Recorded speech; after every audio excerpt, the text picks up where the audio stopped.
మరి యేసుక్రీస్తు వారు పుట్టుకకు ఈ స్టార్కు ఉన్న సంబంధం ఏంటి? తూర్పు దిక్కున మేము ఆయన నక్షత్రంను చూచి ఆయన పూజించవచ్చితిమనిరి. నక్షత్రం ఇక్కడ కనపడుతుందండి. జ్ఞానులకి ఏం చేసింది? మార్గం తెలియజేసింది. నక్షత్రాలు పెట్టుకోవచ్చండి, తప్పేం కాదు. మేము మాట్లాడేది అదే. నక్షత్రాలు పెట్టుకోవచ్చు, తప్పేం కాదు. కానీ నిజమైన నక్షత్రంగా నిన్ను నన్ను ఉండమన్నాడు. అది ఆ నక్షత్రాన్ని చూస్తున్నప్పుడు అది అయితే ఎలాగైతే వెలుగుతుందో నిన్ను నన్ను కూడా ఎలగమన్నాడండి. ఈ లోకంలో స్టార్ అంటే ఏంటి?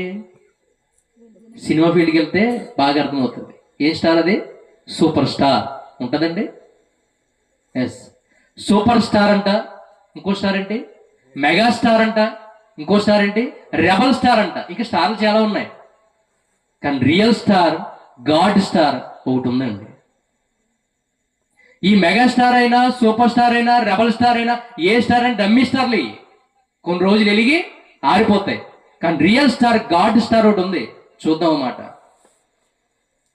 దానియేలు గ్రంథం 12వ అధ్యాయము 3వ వచనం. బుద్ధిమంతులైతే ఆకాశ మండలంలోని జ్యోతులు అనగా ఏంటండి? స్టార్, నక్షత్రం. పోలిన వారై ప్రకాశించెదరు. చాలండి. ఈ స్టార్ ఎందుకు పెట్టమన్నాడో తెలుసా? ఈ స్టార్ ఎందుకు పెట్టుకున్నాం తెలుసా ప్రియులరా? ఆ రోజు ఆ యేసుక్రీస్తు వారి యొక్క మార్గాన్ని తెలియజేయడానికి ఆ ఆకాశంలో నక్షత్రం కదిలింది. ఈ రోజు మనం కూడా ఆయన గురించి చెప్పడానికి కదలాలి. మా ఉద్దేశం కూడా అంతేనండి. ఇక్కడ మేము ఉన్నామండి. ఈ స్టార్లు ఇక్కడ పెట్టేసి అలాగే ముందు కొట్టేసాను అనుకోండి, దేవుడికి ఇష్టమేనా? ఆలోచించండి. ఏ స్టార్ గురించి మాట్లాడలేదు నేను, ఈ స్టార్ గురించి, మేము పెట్టిన స్టార్ గురించి. ఇక్కడ స్టార్లు పెట్టి మేము ముందాగామనుకోండి, దేవునికి ఇష్టమేనా? పోనీ మేము స్మోక్ చేసామనుకోండి, దేవునికి ఇష్టమేనా? స్టార్ పెట్టేసి మేము అనరాని మాటలు నోటితో దుర్భాషలు మాట్లాడుతున్నాం, దేవునికి ఇష్టమేనండి?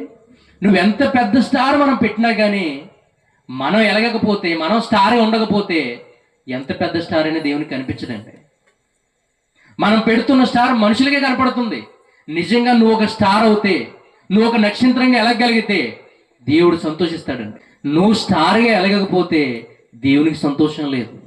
నువ్వు స్టార్గా ఎలగకపోతే, మేము ఎలాంటి లైటింగ్లు, ఎలాంటి స్టార్లు ఎన్ని పెట్టినా మేము ఎలగకపోతే దేవునికి అవసరం లేదు. ఈ స్టార్స్ అన్ని ఎందుకు చేస్తాం ప్రియులారా? ఈ క్రిస్మస్ అనేది ఎందుకు చేస్తాం ప్రియులారా? దేవుణ్ణి ఆనందపరచాలని, అంతేనండి.